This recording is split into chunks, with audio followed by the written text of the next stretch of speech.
शांति शांति शांति। नारायण अखिल गुरो भगवन् नमस्ते शिवाय नमः। शिवलिंगाय नमः। तन्मे मनः शिव संकल्पमस्तु। सर्वे भवन्तु सुखिनः। नारायण नारायण नारायण।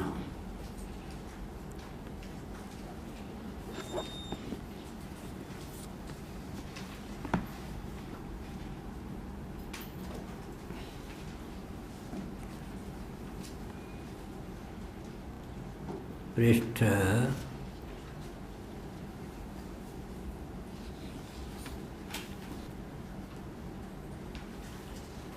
365 है क्या?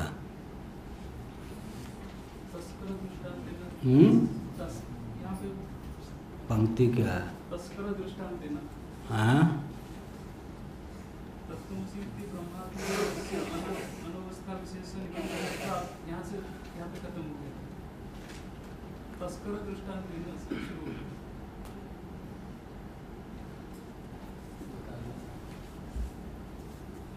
यहाँ यात्रात्वस्य सर्वमात्मैवाभूत हो गया था इत्यादि ना। तत्त्वमसि इति ब्रह्मात्मभावस्य अनवस्था विशेष निबंधनत्वात्। ठीक है, समझ गए। वाइट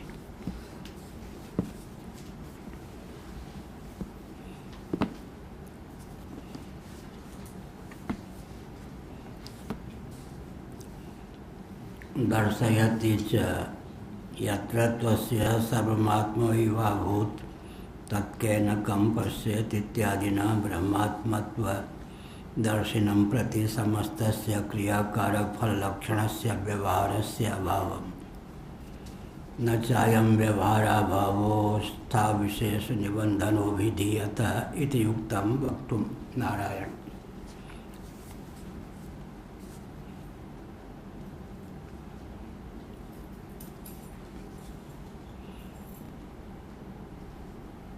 जगत सदा ही आत्मस्वरूप होकर ही सत्य है, स्वतः सत्य नहीं है। मिट्टी से निर्मित घटादि कार्य जिस प्रकार मृद रूप से ही सत्य सिद्ध हैं, स्वतः नहीं। घटादि से मृत्तिका को सूक्ष्म बुद्धि के द्वारा पूर्णतः कर्षित कर लेने पर घटादि विकार या कार्य नाम मात्र शेष रहते हैं। तद्वत् अधिष्ठानात्मक या सर्वोपादानभूत ब्रह्म को सूक्ष्म बुद्धि से कर्षित कर लेने पर नाम रूपात्मक जगत नाम मात्र होकर ही शेष रहता है। रूप का अंतर्भाव स्वरूप में हो जाता है, यह अभिप्राय है। केन कम पश्येत्,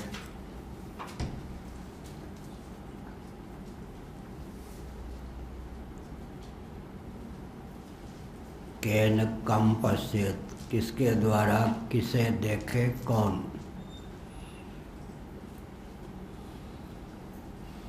कौन देखे, किसके द्वारा देखे, क्या देखे। दृष्टा दर्शन दृश्य की जो विभाजक रेखा है वह विगलित हो जाती है। क्रियाकारक फल तीनों रूपों में आत्म तत्व ही तत्वज्ञ के प्रति उल्लसित होता है।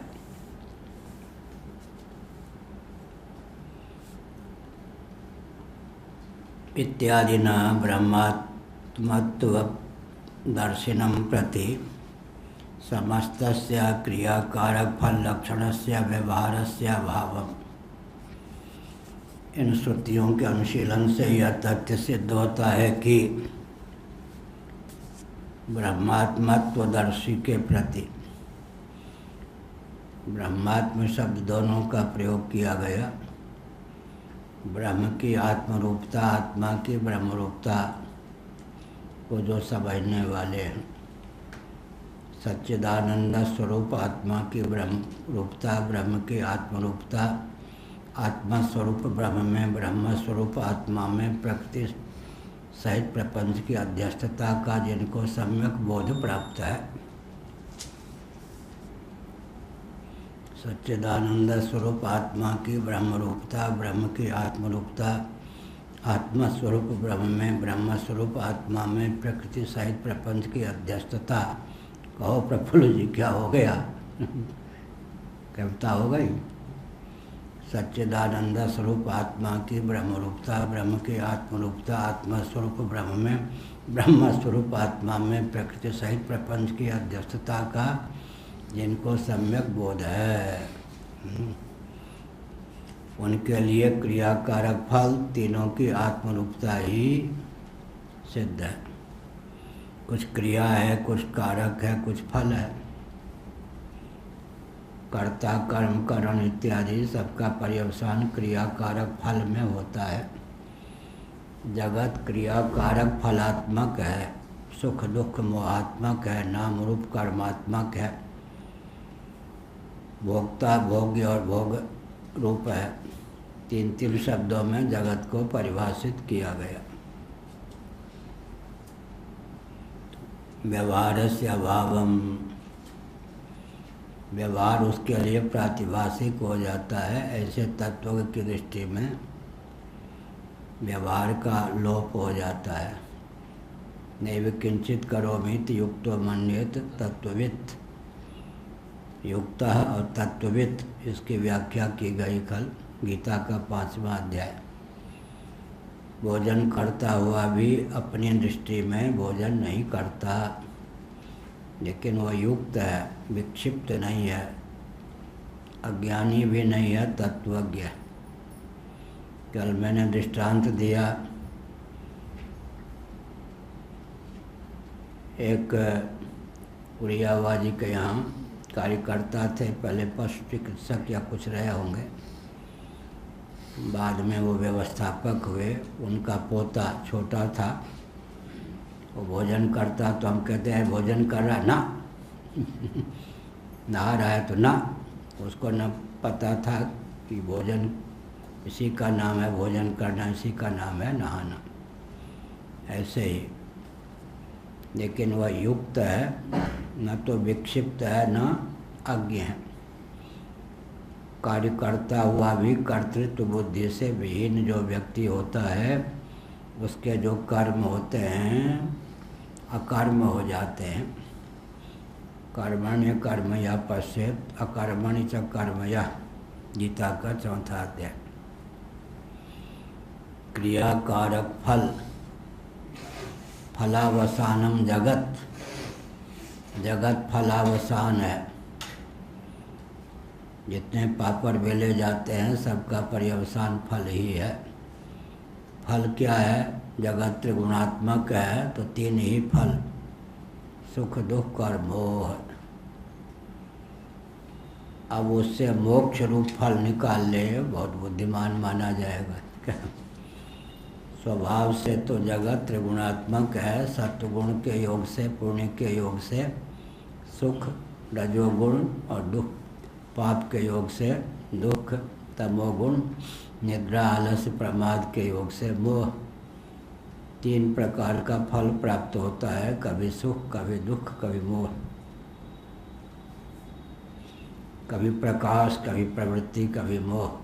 प्रकाशम च प्रवृत्तिम च मोहमेव च पांडव, न द्वेष्टि संप्रवृत्तानि न निवृत्तानि कांक्षति।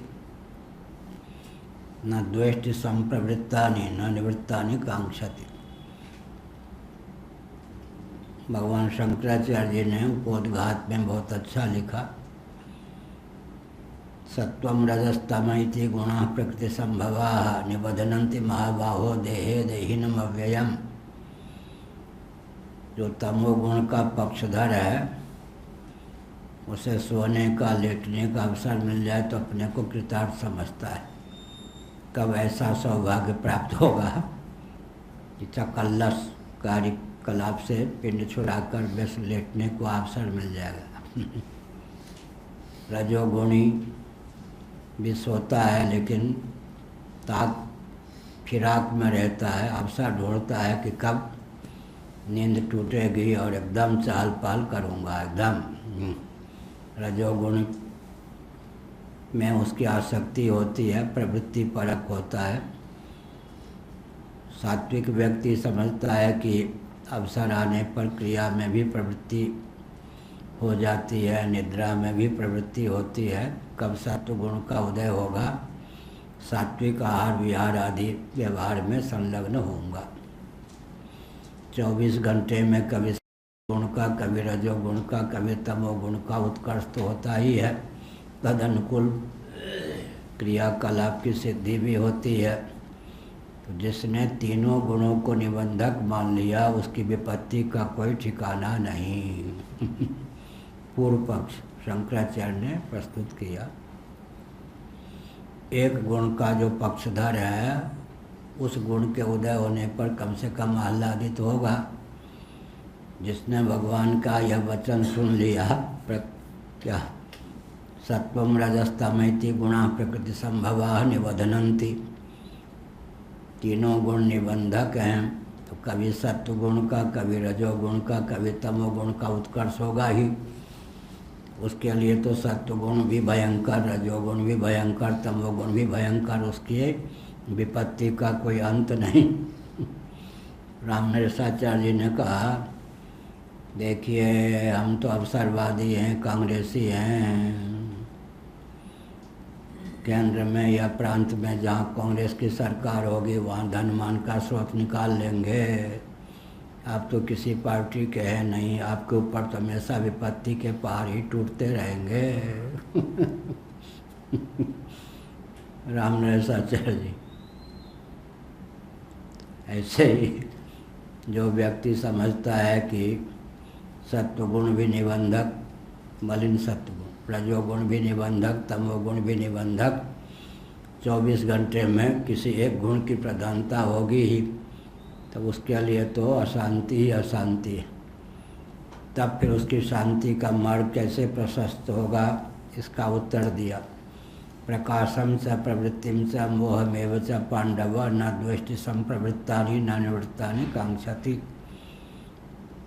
आने पर द्वेष नहीं, जाने पर राग नहीं। विचित्र शब्दावली है। न द्वेष्टि संप्रवृत्तानि न निवृत्तानि कांक्षति। हम उदाहरण दिया करते हैं, रेल में यात्रा कर रहा कोई व्यक्ति, बैठने के लिए 5-6 व्यक्ति बैठते हैं, एकदम लेटा हुआ है, दूसरे की सीट पर भी कोई यात्री नहीं। एक स्टेशन आया, जिनकी जिनकी सीट थी वो सब चढ़ गए, तो बड़ा ये लोग आए, उठना ही पड़ रहा, उठना ही पड़ेगा। जब लालू यादव का शासन था तब बिहार में बिना टिकट वाले सब घेर लेते थे। अब जो टिकट वाला आता है भग, उसको भगा देते थे, कुछ बोले तो पिटाई भी कर देते थे। टिकट वाला जो था वो पिटाई खाता था, बिना टिकट वाले राजाधिराज होके एकदम तान के सो जाते थे। वो भी शासन था। कोई भला आदमी फिर बिहार की यात्रा ही नहीं करता था कि वहाँ मरना है, गाली खाने हैं बस। तो क्या हुआ, जिसने समझ रखा है कि सत्वगुण भी निबंधक, रजोगुण भी, तमोगुण भी, 24 घंटे में किसी न किसी एक गुण की प्रगल्भता होगी, तो न द्वेष्टि संप्रवृत्तानि न निवृत्तानि कांक्षति। अरे क्या आ गया ये आराम में खलल देने वाला, लेकिन जगह तो देनी पड़ी। बातचीत होने पर कुछ रिश्तेदार निकल आया, मैत्री हो गई या बड़ा प्रेम हो गया। फिर उसने कहा, भाई साहब राम राम, मुझे तो यहीं उतरना है।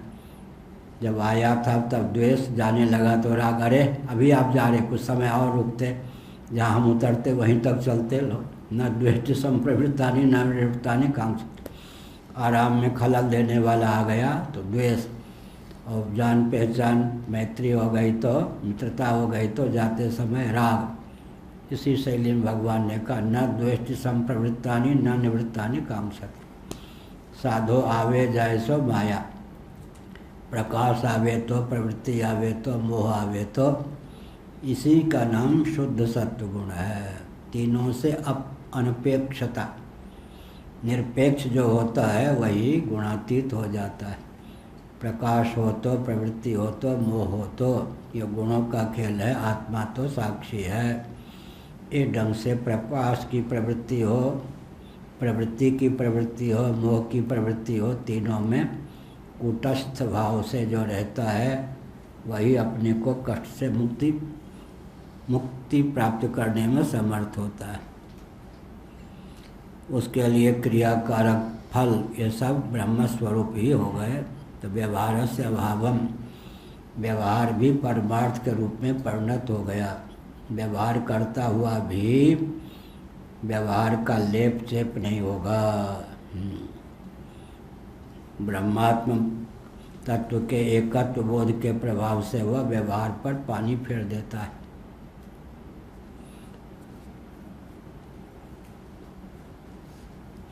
न चायम व्यवहारा भावो अवस्था विशेष निबद्धो विधीयते इति युक्तम वक्तुम। यह कहना बिल्कुल ठीक है कि यह जो व्यवहारा भाव है किसी अवस्था विशेष मूलक नहीं है। तो ऐसी अवस्था आती है जब व्यवहार का भाव हो जाता है, ये नहीं। व्यवहार दशा में ही इस तथ्य का जिसको बोध है वो व्यवहार से उपराम रहता है। यह अभिप्राय। गाढ़ी नींद में तो व्यवहार का भाव हो जाता है, तो उस समय के आत्मबोध हो गया नहीं। इसका मतलब प्रवृत्ति हो, प्रकाश हो, मोह हो, चाहे जिस गुण की प्रगल्भता हो, जैसा व्यवहार हो, जो अपने आप को अविक्रिय विज्ञान घन समझता है, उसके सकल व्यवहार परमार्थ हो जाते हैं। अर्थात प्रकाश भी, प्रवृत्ति भी, मोह भी गुणातीत के जीवन में किसी प्रकार के लेप चेप उत्पन्न करने में समर्थ नहीं होते। प्रकाश आया गया, प्रवृत्ति आई गई, मोह आया गया, अपने को साक्षी निर्लिप्त कूटस्थ असंग समझता है, किसी भी भाव में आसक्ति नहीं। यह तो वही रामनरेशाचार्य जी ने कहा, आपके ऊपर तो हमेशा विपत्ति बरसती रहेगी। हम तो कांग्रेसी हैं, फिर कहा कि अवसरवादी भी हैं। दूसरी पार्टी का शासन हो जाए तो हम वहीं ढल जाएंगे। आप जो है अकरू बाबा किसी पार्टी के होंगे नहीं, तो केंद्रीय शासन हो, प्रांतीय शासन, सबके द्वारा आपको यातना ही मिलती रहेगी। हमने कहा ऐसा नहीं।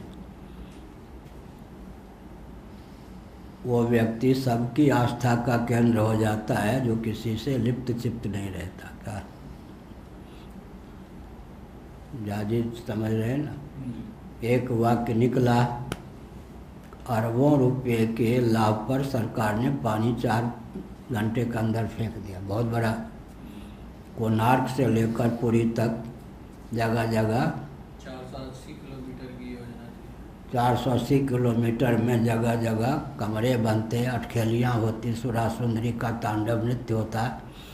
सरकार के लिए अरबों रुपए का मार्ग प्रशस्त हो जाता। बस 2 मिनट का प्रवचन हुआ होगा मुश्किल से, हम तो ज़्यादा संदेश देते नहीं। 2 मिनट के प्रवचन का फल ये हुआ कि 4 घंटे की सीमा में सरकार ने अपनी सारी योजना वापस ले ली। तो इसका अर्थ क्या हुआ? इसका अर्थ यही हुआ ना कि जो किसी में लिप्त चिप्त नहीं होता उसका प्रभाव सबसे ज़्यादा होता है। ये तो कांग्रेसी हैं, ये तो विरोध करते रहेंगे, और कांग्रेस की सरकार है तो जट मार के समर्थन करेंगे। उनका प्रभुत्व होगा या हम लोगों का प्रभुत्व होगा? इसलिए यह भी भ्रम ही है कि किसी पार्टी के दलाल हो जाएंगे तो खूब लाभ उठाएंगे। वो लाभ से क्या लाभ हुआ? सैद्धांतिक लाभ यही है, राग नहीं हो, द्वेष न हो, तटस्थता हो, समीक्षा ठीक हो, राष्ट्रभक्ति हो, क्या उचित समय पर उचित ढंग से मुंह खोलना जानता हो, उसका प्रभाव पड़ता है। यह हुआ। न चायम व्यवहार, बहुत ऊंची बात है ना कि करोड़ों रुपए की योजना पर सरकार को पानी फेरने पड़े। सरकार ने उदारता का परिचय दिया, यूँ है पीठ का सम्मान किया या डर के मारे सरकार को यह कदम उठाना पड़ा। और अगर हम किसी पार्टी के होते तो ये वाजपेयी हैं, ये अमुक हैं, ये तो बोलते ही रहेंगे, विरोध करेंगे, तब विरोध का अवसर पड़ता है क्या। हमने विरोध भी कोई आँख लाल करके थोड़े किया, हमने समीक्षा कर दी, उसका प्रभाव 4 घंटे के अंदर पड़ गया, हुआ या नहीं। तो वाणी को बिक्री न करे। ये भी बहुत बड़ी बात है। हाँ बात, महीनों सालों से आंदोलन कर रहे हैं किसान लोग, हाँ हाँ रोड पर पड़े हुए हैं। हाँ, कोई उनके पूछे साथ में कांग्रेसी कई प्रांतों की सरकार भी है, नेता लगे हुए हैं, पंजाबी है ज़्यादा, फिर वो सबके सब मरे जा रहे हैं वहीं पे वहीं, कई बहुत से मर गए। कोरोना आदि हो के मर गए, अभी भी लगे हुए हैं। और यहाँ बैठे बैठे एक प्रांत में ये सुनवाई होना, ये अपने आप में एक बहुत ऐतिहासिक विषय है। अब किसानों ने कोई संपर्क नहीं किया। किसान संपर्क करते, हर जगह एक नियम है ना, किसान भी जो होते हैं वो देवता लोग अपनी विपत्ति प्रकट करें तब उपाय सोचते हैं, नहीं तो नहीं। क्या जय जय सूर्यनायक। तो अगर किसान भी मेरे पास आते, मुझे नाम नहीं चाहिए लेकिन सब काम में कूदना भी ठीक नहीं है ना। किसान भी मेरे पास आते, उनकी सारी स्थिति समझते, उनकी कमजोरी भी हमको बताते, तो क्या कदम उठाना चाहिए, तो 2-4 वाक्य में ही सब ठीक हो जाता। वो समझते बाबा हैं किसान, हम किसान हैं, ये बाबा हैं, रहो, यह हुआ। नियत भी शुद्ध नहीं है, मालूम है हमें सब ठीक। तो हमने क्या संकेत किया, व्यवहारस्य अभावम न चायम व्यवहाराभाव अवस्था विशेष निबद्ध। लोगों को होता है ये जो व्यवहाराभाव है किसी अवस्था विशेष मूलक है, उससे बंधा हुआ है, ऐसा नहीं। क्योंकि व्यवहार की यहाँ परिभाषा दी गई ना, मोह, सुषुप्ति भी व्यवहार है या नहीं। व्यवहार तो जागृत भी है, स्वप्न भी है, सुषुप्ति भी है। व्यवहार शून्य दशा कब होगी, अवस्था विशेष, हर समय प्रकाश हो, प्रवृत्ति हो, मोह, मोह को भी व्यवहार मान लिया, सुषुप्ति को व्यवहार मान लिया। जिसको आत्म तत्व विक्री विज्ञान घन है, ऐसे ही तो ये सब प्रशंसा के लिए नहीं, लेकिन इतिहास तो उज्जवल होना चाहिए ना। करुणानिधि ने, जयललिता ने, मनमोहन सिंह जी ने मिलकर श्री राम सेतु को विखंडित करने के लिए शिलान्यास किया था, भूमि पूजन किया था। 2 भारत सरकार की मशीन सेतु से टकराकर टूट गई थी, एक विदेश से मशीन मंगाई गई तोड़ने के लिए। मैंने मुंह खोला, श्री राम सेतु आज सुरक्षित। नरसिंह राव मस्जिद बनाना चाहते थे राम जन्मभूमि पर, मैंने मुंह खोला, भगवान कृपा से खोला, मृत्यु को हथेली पर लेकर। मुझे जो दंड मिला वो तो ठीक ही है, दंड मिला तो मिला, लेकिन मस्जिद तो नहीं बनी अगल बगल आमने सामने। अब ये लोग 25 किलोमीटर दूर बना रहे, कम से कम अगल बगल आमने सामने तो बनाने की चर्चा हट गई ना। इसलिए महाभारत में क्या लिखा है, संकट, संशय शब्द का प्रयोग है, लोगों को भ्रम न हो जाए। संकट में अपने को डाले बिना इतिहास नहीं बनता। महाभारत में लिखा है, इतिहास उसी का बनता है जो अपने आप को संशय लिखा वहाँ, तो लोगों को भ्रम हो सकता है। तो संकट में जो डालता है उसी का इतिहास बनता है। संकट में अपने को डाले तब इतिहास बनेगा। महाभारत में है, अरे जीवित रहोगे तो इतिहास बनेगा, मार दिए जाओगे तो इतिहास बनेगा कि आदर्श की रक्षा के लिए मरे तो भी इतिहास, जीवित रहोगे तो विजय होगी। इसलिए बिना संकट को मोल लिए उज्ज्वल इतिहास कैसे बनता। लड़ने भिड़ने का संस्कार ना हो, लेकिन सैद्धांतिक दृष्टि से अड़ना चाहिए, वहाँ अड़ना चाहिए। जहाँ अगल बगल से निकलना चाहिए अगल बगल से निकल जाओ। सब जगह आ बैल तू मुझे मार की कहावत ना हो, लेकिन सब जगह झुकना नहीं है, अड़ना चाहिए, अड़ जाए हो गया।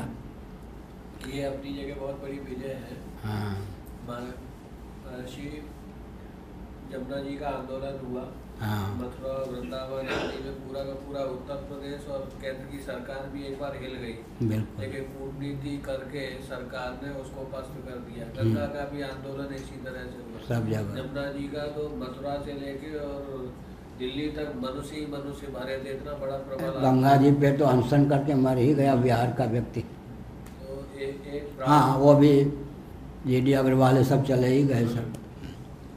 ठीक, तो ना यहाँ अनशन हुआ, न मुर्दाबाद, न जिंदाबाद, बैठे बैठे भगवान ने एसी में BBC लंदन कर दिया। एसी में BBC लंदन हो गया। अच्छा है, भगवान कृपा, गुरुओं की कृपा, गद्दी की कृपा। ठीक, तत्वमसीति ब्रह्मात्म भाव से अनवस्था विशेष निबंधनत्वात्। कोई अवस्था विशेष होगी जब हम मस्त मौला ब्रह्म होकर शेष रहेंगे, ऐसा नहीं। प्रकाश हो, प्रवृत्ति हो, मोह हो, हर समय ब्रह्म रूप ही हैं और व्यवहार मिथ्या ही है, आत्मस्वरूप में अध्यस्त ही है। इस प्रकार का निश्चय, अवस्था विशेष नहीं, चाहे अवस्था व्यवहार क्या है, प्रकाश की हो, प्रवृत्ति की हो, मोह की हो, जो आत्मा को अलिप्त विज्ञान घन साक्षी स्वरूप समझता है, ब्रह्मात्म तत्व सच्चिदानंद स्वरूप आत्मा की ब्रह्म रूपता, ब्रह्म की आत्मरूपता, आत्मा स्वरूप ब्रह्म में, ब्रह्म स्वरूप आत्मा में प्रकृति सहित प्रपंच की अध्यस्तता का जिसको अचंचल बोध है उसके जीवन में सब मंगल ही मंगल है। क्या हुआ, चिढ़ते तो नहीं कहीं कि विपत्ति हो गई, अब हम बैठेंगे नहीं यहाँ पाठ में, ऐसा लगने लगे तो हम बोलेंगे नहीं आपको लेकर। क्या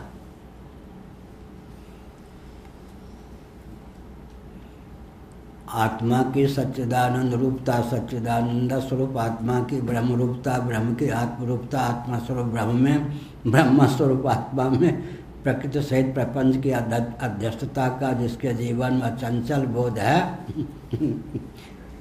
वह सदा विजयी है। कहो जी। हाँ, ये तो साथ में रहते हैं।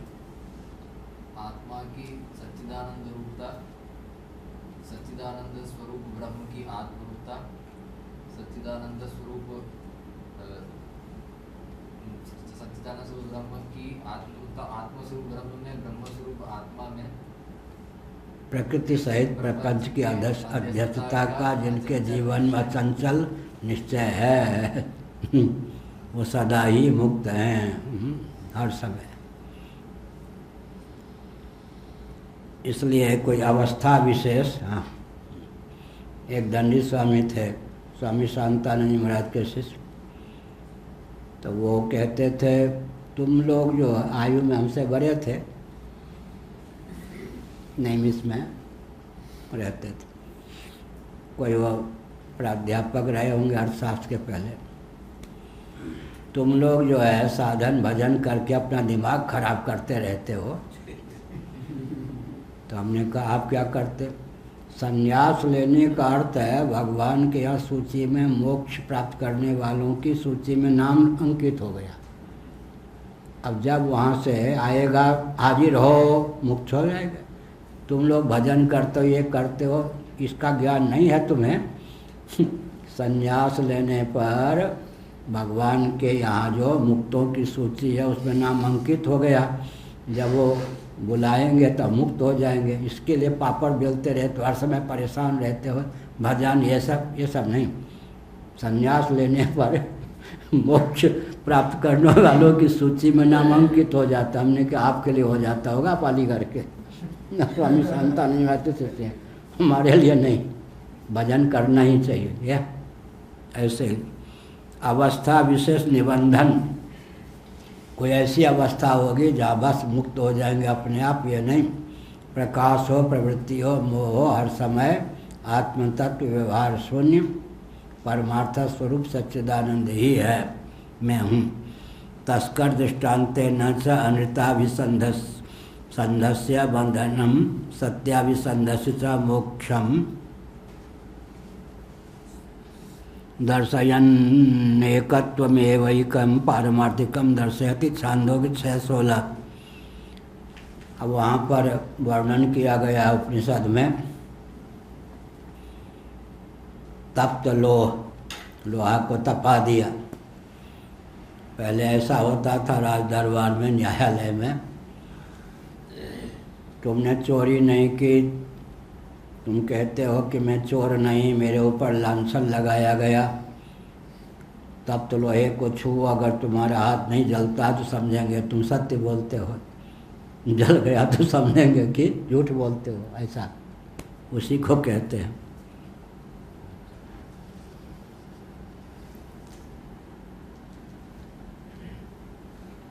सत्याभिसंधस्य च मोक्षम दर्शयन, ये कहा। हाँ, अनृताभिसंधस्य बंधनम सत्याभिसंधस्य च मोक्षम दर्शयन। जो अनृत बोलता है, झूठ बोलता है, पाप करके छिपाता है, वो तप्त लोह पिंड को छूकर जल जाता है सत्य के बल पर। पहले ऐसा होता था, छूता था तो नहीं जलता था, एक का जल जाना, एक का न जलना। तो सत्य में अभिनिवेश, ठीक इसी प्रकार से असत्य में अभिनिवेश होगा, अमृत में तो बेचारा चपेट में आ जाएगा। इसी तरह से जो सत्य का पक्षधर है, ब्रह्मात्म तत्व का एकत्व विज्ञान जिसके जीवन में प्रतिष्ठित है, व्यवहार दशा में भी सदा अलिप्त ही रहता है। दर्शयति, कौन श्रुति? 6:16। कौन? छांदोग्य।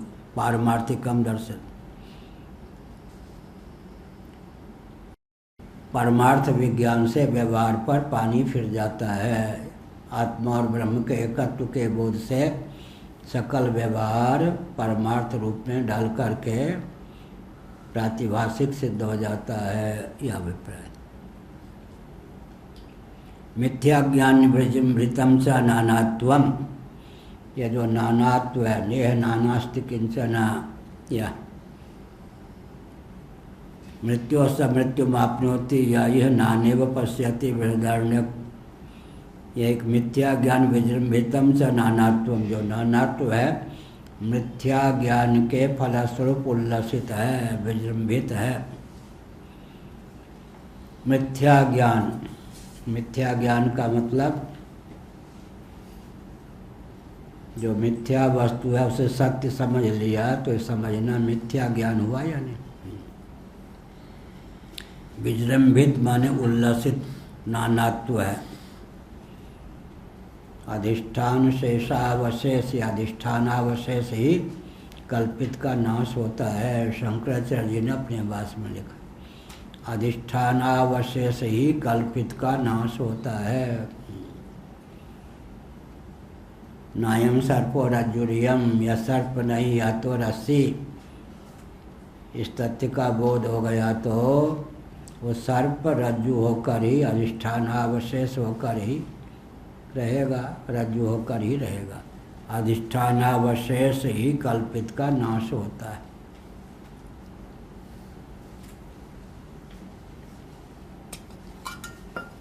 तो हमारे यहाँ जो मिथ्यात्व है वो क्या है जी? साहित्यिक है या नहीं? किसके यहाँ? वेदांतियों के। जिसको हम मिथ्या कहते हैं और सिद्ध करते हैं, उसको शाश्वत स्थायी जीवन प्रदान करते या नहीं? बौद्धों के यहाँ मिथ्यात्व जो है अभिशाप है। क्यों अभिशाप है? उनके यहाँ तो निरात्मवाद है, कुछ हाथ नहीं लगेगा। हम जिसको मिथ्या कहते हैं उपादान रूप से या अधिष्ठान रूप से उसको शाश्वत जीवन प्रदान करते हैं। हमारा मिथ्यात्व जो है अभिशाप न होकर वरदान है। अब बौद्धों का मिथ्यात्व जो है सचमुच में अभिशाप ही है, क्योंकि उनके यहाँ नैरात्म्यवाद की प्रसक्ति होती है। हमारे यहाँ ब्रह्मात्मवाद की प्रसक्ति है, जिसको मिथ्या कहते हैं। उपादानावशेष या अधिष्ठानावशेष सिद्ध करके उसको हम शाश्वत जीवन प्रदान करते हैं। एक बुदबुद की आयु कितनी बुलबुले की पानी में? 1 मिनट भी उसका टिकना कठिन है, लेकिन बुदबुद अगर अपने आप को तरंग के द्वार से जल जान ले तो उसकी आयु कितनी हो गई? 31 नील 10 खरब 40 अरब वर्ष।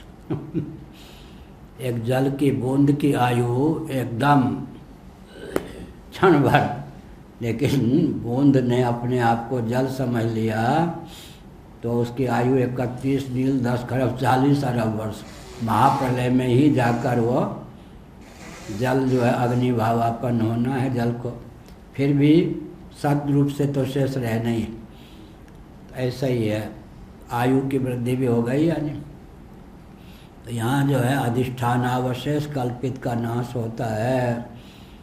तो व्यवहार यह कहा मिथ्या ज्ञान विजृंभितम स नानात्वम, यह जो नानात्व है मिथ्या ज्ञान के द्वारा उल्लसित है, उद्दीप्त है, तांडव नृत्य करता है। लेकिन मिथ्या ज्ञान अर्थात वस्तुतः व्यवहार जो भी पदार्थ हैं व्यावहारिक वो परमार्थ सत्य ही हैं। प्रातीतिक दृष्टि से उनका मिथ्यात्व है, वस्तुतः उनका वास्तव रूप अधिष्ठान ही है, चरम उपादान ही है। उभय सत्यतायाम ही कथम व्यवहार गोचरोपि जंतुरनृता विसंध इत्युच्येत मृत्यो से मृत्या। दोनों की सत्यता को जो मानेगा, अमुक अवस्था में एकत्व सत्य, अमुक अवस्था में नानात्व सत्य, वो सदा सत्य का पक्षधर कैसे होगा, एकत्व का पक्षधर कैसे होगा। यह कहा उभय सत्यतायाम ही कथम व्यवहार गोचरोपि जंतु अनृता विसंध इत्युच्येत। व्यवहार दशा में तो सब दिखाई पड़ते हैं क्रियाकारक फल, फिर उस समय कैसे अमृत में अभिसंधि के कारण बद्ध नहीं होगा, होगा ही। मृत्यो से मृत्यु मापनोति या इह नानेव पश्यति। पंचदशी का निर्णय दिया कि एक नदी में कीट पड़ गया, एक भंवर से आवर्त, एक भंवर से पिंड छूटाने के दूसरे भंवर में, उससे पिंड छूटाने के तीसरे में फंस जाता है। ऐसे ही यहाँ पर कहा मृत्यो से मृत्यु मापनोति या यह नानेव पश्यति। नाना के साथ, नाना कौन होता है? नाना कहाँ रहते हैं? आपके नाना कहाँ हैं? कौशाम्बी में। ठीक है, ठीक है, कौशाम्बी में रहते हैं, प्रयाग के पास। क्यों? हाँ, वही नाना। मृत्यो से मृत्यु मापनोति या यह नानेव पश्यति। मृत्यु से मृत्यु को प्राप्त करता है जो नाना इव। नाना तो कुछ नहीं है, इसलिए इव कह दिया। नाना सरीखा देखता है। एक मृत्यु से पिंड छूटे नहीं कि दूसरे मृत्यु के जंजाल में फंस जाता है। मृत्यु से मृत्यु मापनोति। मृत्यु दुख से दुख को ही प्राप्त करता रहता है, दुख के चपेट से अपने आप को मुक्त नहीं कर सकता।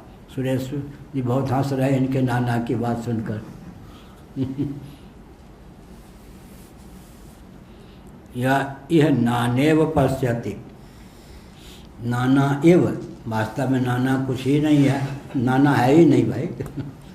नाना नहीं है, लेकिन मामा माने नहीं नहीं, नाना माने अनेक। नाना इव, वास्तव में तो नाना है ही नहीं, इसलिए इव लगा दिया। नानेव पश्यति इति च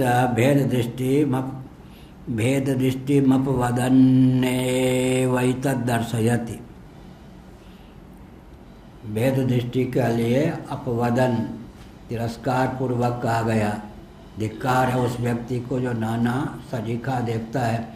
वह तो कष्ट के बाद कष्ट, मृत्यु के बाद मृत्यु, दुख के बाद दुख ही प्राप्त करता रहता है। ऐसा एक का नाम था अशोक सिंघल, वो अशोक सिंघल नहीं, सच दूसरे अशोक सिंघल दिल्ली में, वो जो द्वारका वाले महाराज शंकराचार्य का शिष्य, उसके यहाँ में ठहरा। दैवयोग से अशोक सिंघल भी आ गए मिलने, 2 अशोक सिंघल हो गए। हमने कहा आप भी अशोक सिंघल, ये भी अशोक सिंघल।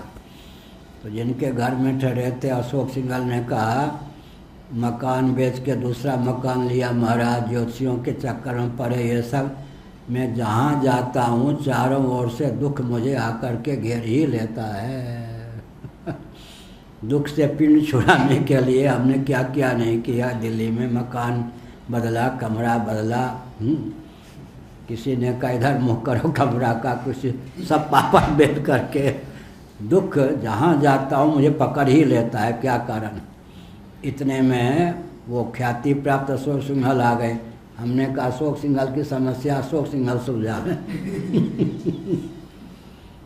एक है कि अशोक सिंघल डांट खा के भी 70 बार आए कम से कम मेरे आते थे, ये भी विचित्र बात है। और वो जो सुदर्शन जी थे RSS के सर संचालक, 9 बार मेरे पास, अब सर संचालक उन्हें नहीं रहने दिया गया या नहीं रहे तो अभी एक बार भोपाल में आए। मृत्यु से मृत्यु मापनी होती, और मृत्यु से मृत्यु को, दुख से दुख को भेददर्शी हो और कभी सुखपूर्वक रह ले, कल्पना मत कीजिए। ऊपर से ही डींग मारता है, ऊपर से ही डींग मारता है। वो ताराचंद जी थे ना आर्य समाजी, पहले आर्य समाजियों के पास चुटकुले बहुत होते हैं, भूतपूर्व आर्य समाजी थे। हमारे संपर्क में आने पर सनातनी हुए पंडित ताराचंद जी, आप जानते हो। अब शरीर उनका नहीं है, दंडी स्वामी होकर 40 दिन शरीर रहा लगा, उसका बाद समाप्त हो गया। तब वो सुनाते थे कि एक वैद्य जी जा रहे थे, सुबह घूमते, तो एक व्यक्ति जो था घोड़े पे जा रहा था, वो ये लोग पैदल घूमते थे, यूँ यूँ करे। वैद्य जी ने परख लिया, उसने कहा ए युवक, क्या तुम हमें दिखाते हो ऐंठा कर, तुम नपुंसक हो। तुम्हारे चलने के ढंग से, घोड़े चलाने के ढंग से मैं समझ गया, सच में नपुंसक था। उसको बड़ा कष्ट हुआ कि वैद्य ने कैसे समझ लिया। उन्होंने कहा हमको यूँ यूँ दिखाते हो तो नपुंसक तुम। तो बड़ा आश्चर्य हुआ उसको, सच में नपुंसक था वो वैद्य का परिचित नहीं था। लेकिन क्या हो, दृष्टि पर्यवसायी ज्ञान होने पर उसका नाम निष्ठा है। क्या दृष्टि पर्यवसायी ज्ञान हो जाए तो उसका नाम निष्ठा है। कुछ गुरुदेव हम लोगों को पढ़ा रहे थे काशी में, एक पंडित आए, महाराज आपके कमरे में भूत नहीं है, इधर गए। महाराज आपके कमरे में भूत नहीं है। माने पंडित थे पुराने ढंग के, ज्योतिषी अच्छे, भूत विद्या के विशेषज्ञ। हम लोग जानते नहीं थे, बिना किसी प्रसंग के घुसते ही महाराज आपके कमरे में भूत नहीं है। अब न चाहते हुए भी हंसी आ गई हम लोगों को। महाराज गंभीर हो गए, ऐसा नहीं हंसा करते। हम लोग और गंभीर हो गए। फिर उन्होंने कहा सुनो, इन्होंने जिस ढंग से बिना एकाएक बोल दिया, लेकिन मालूम है ये कौन है? इनकी दृष्टि से छिप करके भी कहीं भूत प्रेत पिशाच नहीं रह सकते। कितनी सूचना उन्होंने दी। इन्होंने आते का महाराज आपके कमरे में भूत नहीं है।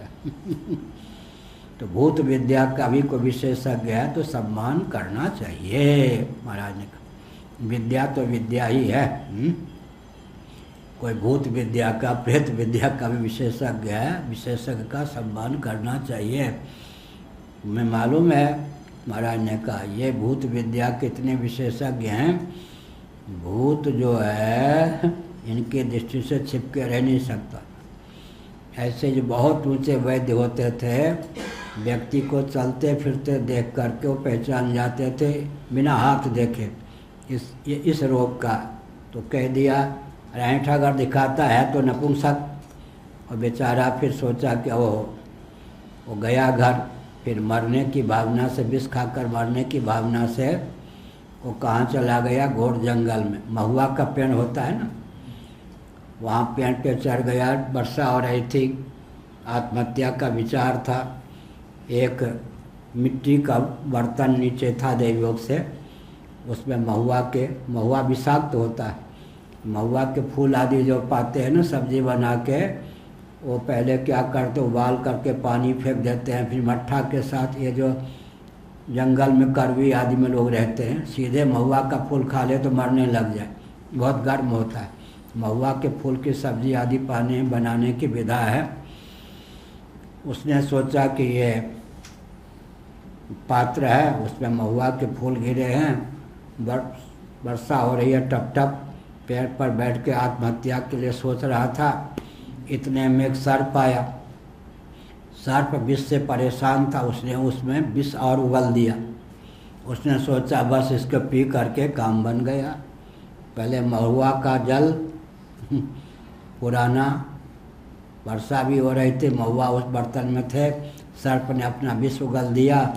बस सर्प के जाने पर इसको पी लूँगा। उसने पी लिया, उससे उसकी नपुंसकता खत्म हो गई।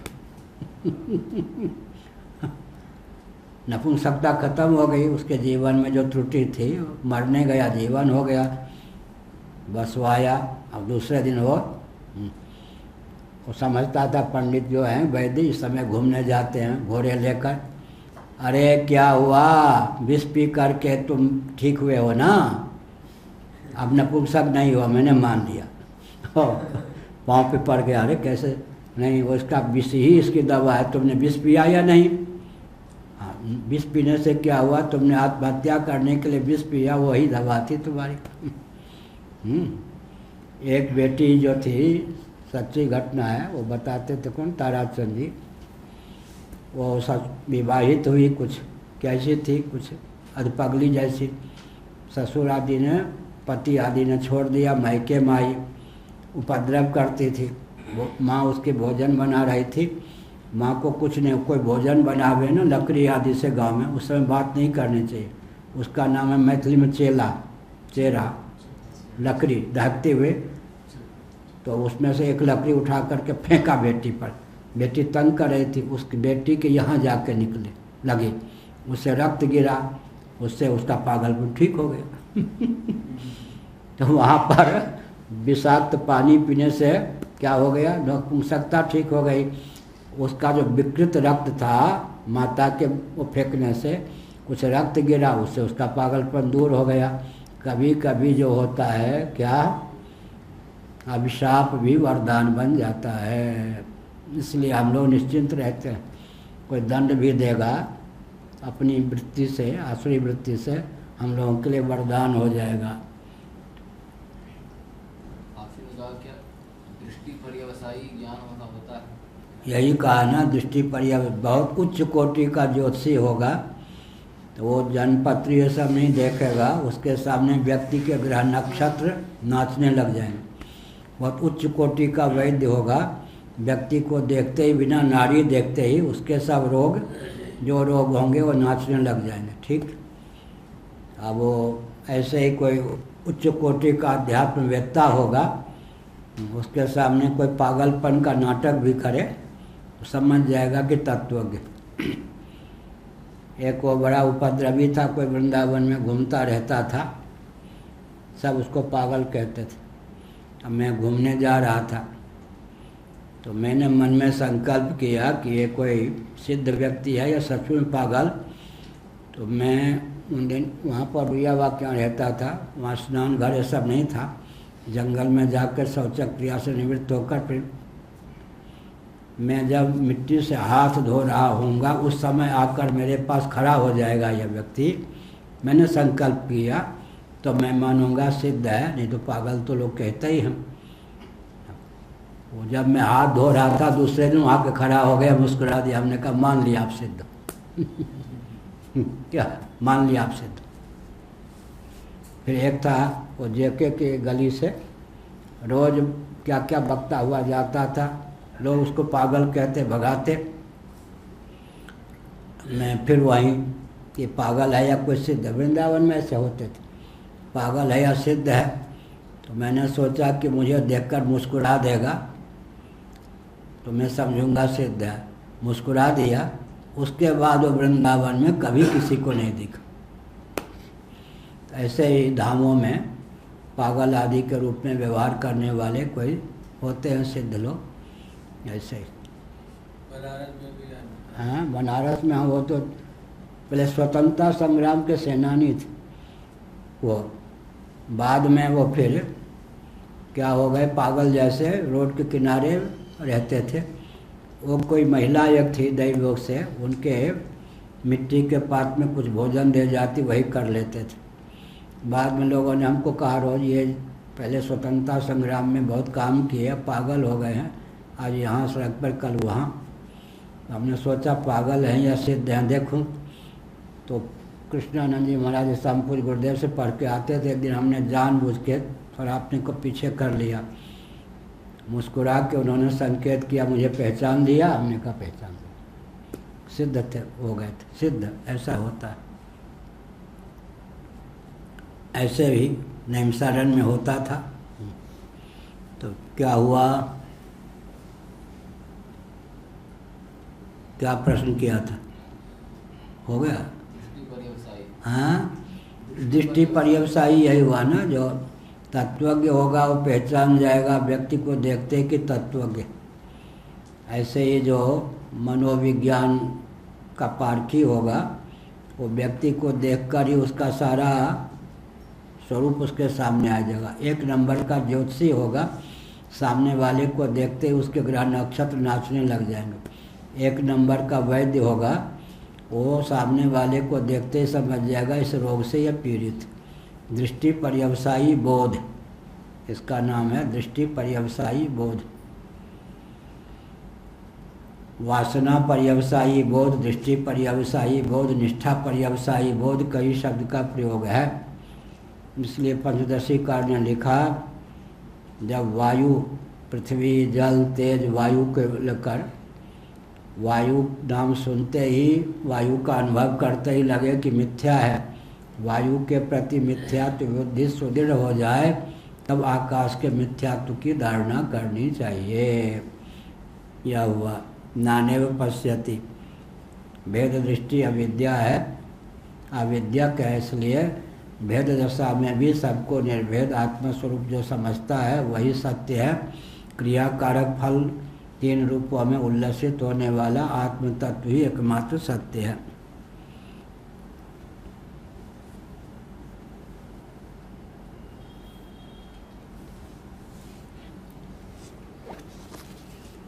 न चास्मिन् दर्शने ज्ञानान् मोक्षित्युपपद्यते, सम्यक् ज्ञानापनोद्यस्य कश्चिन् मिथ्या ज्ञानस्य संसार कारणत्वेन व्युपगमात्। उभय सत्यतायां ही कथमेकत्व ज्ञानेन नानात्व ज्ञानम् अपनोद्यत इत्युच्यते। नन्वेकत्वैकान्ताभ्युपगमे नानात्वभावात् प्रत्यक्षादीनि लौकिकानि प्रमाणानि व्याहन्येरन्विषयत्वात् स्थाणवादिष्वेव पुरुषादि विज्ञानानि। यह अभिप्राय हुआ।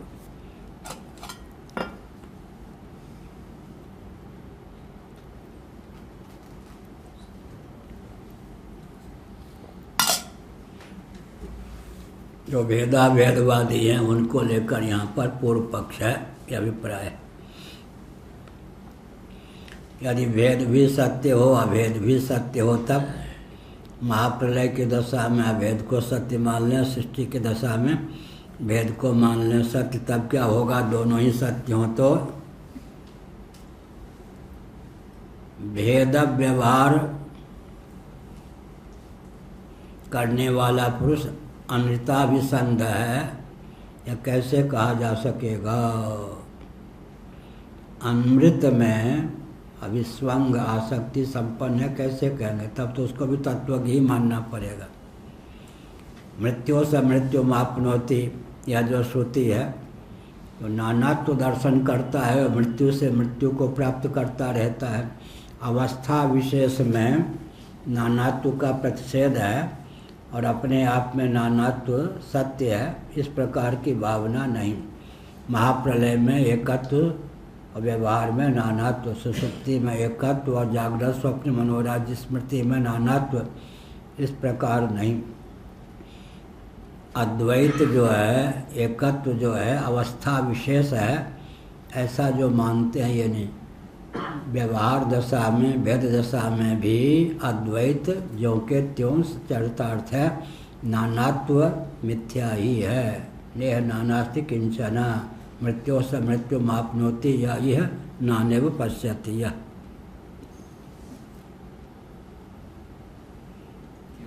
अमृता विश्वंग क्या बताए, क्या बताया? अमृता विश्वंग एक क्या बताया? क्या अमृता विश्वंग क्या बताया? अनृत में अभिस्वंग, अनृताभिस्वंग, अनृत में अभिनिवेश, यही मृत्यु है। अवस्था विशेष मोक्ष है, अवस्था विशेष अभेद है, ऐसा नहीं। भेद की दशा में भी वस्तुतः नानात्व मिथ्या ही है, अभेद ही सत्य है। ऐसे इस महाप्रलय में एकत्व, सर्ग दशा में अनेकत्व, सुसुप्ति में एकत्व, जीव की ब्रह्मरूपता, जागृत स्वप्न मनोराज्य में जीव की जीव रूपता, ऐसा भी नहीं। अवस्था विशेष न मान करके नानात्व की दशा में भी मिथ्या ही है। एकत्व सदा ही सत्य है, महाप्रलय हो चाहे सर्ग की दशा हो, नानात्व सदा ही मिथ्या ही है, अवस्था विशेष नहीं। तब तो महाप्रलय मात्र से सबको मुक्ति मिल जानी चाहिए, फिर तत्व ज्ञान की आवश्यकता क्या है? जहाँ नानात्व है उसी दशा में एकत्व का विज्ञान होगा, ये अभिप्राय। रूप गोस्वामी जी ने यहाँ श्री द्वारकाचार्य जी ने तो सृष्टि काल में सर्वथा द्वैत और मोक्ष के बाद या प्रलय काल में सर्वथा अद्वैत को माना, लेकिन रूप गोस्वामी जी ने एक कालावच्छेद द्वैताद्वैत दोनों को एक साथ माना। उसका क्या स्वरूप फिर हो गया? द्वैताद्वैत माने भेदा भेद, एक कालावच्छेद एक साथ ही मानते हैं वो। एक रकम से अभेद, एक रकम से भेद, राजस्थानियों कहेंगे। एक रकम से जगना, एक रकम से सोना, झाजी में दोनों चल रहा है।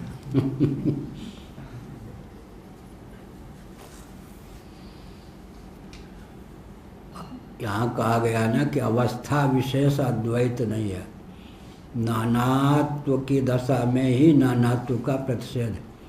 यह नानेव पश्यति, नानात्व की दशा में ही, जैसे घट कुल्लड़ सकोरे इत्यादि विविध कार्यों के रूप में मृत्तिका उल्लसित हो, उस समय भी घटादि कार्यों को मिथ्या, मृत्तिका को सत्य समझेंगे या नहीं?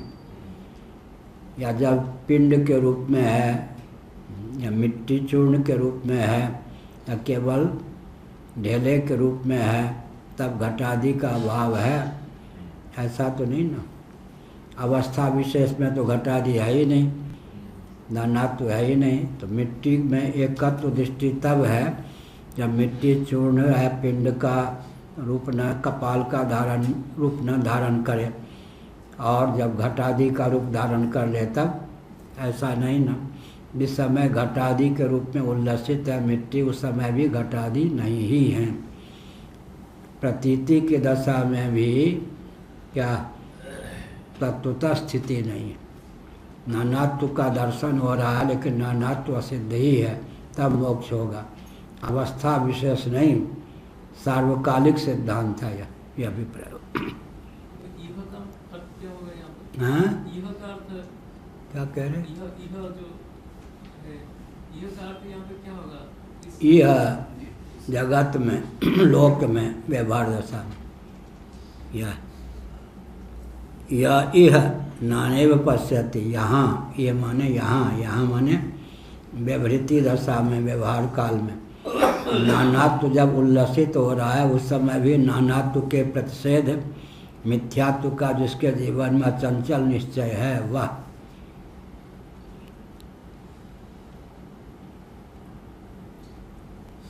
इस दर्शन में तो ज्ञान से मोक्ष ही नहीं सिद्ध होगा, अवस्था विशेष का नाम मोक्ष होगा ना। महाप्रलय में सब मुक्त हो जाएंगे, ज्ञान की क्या जरूरत। यही हुआ।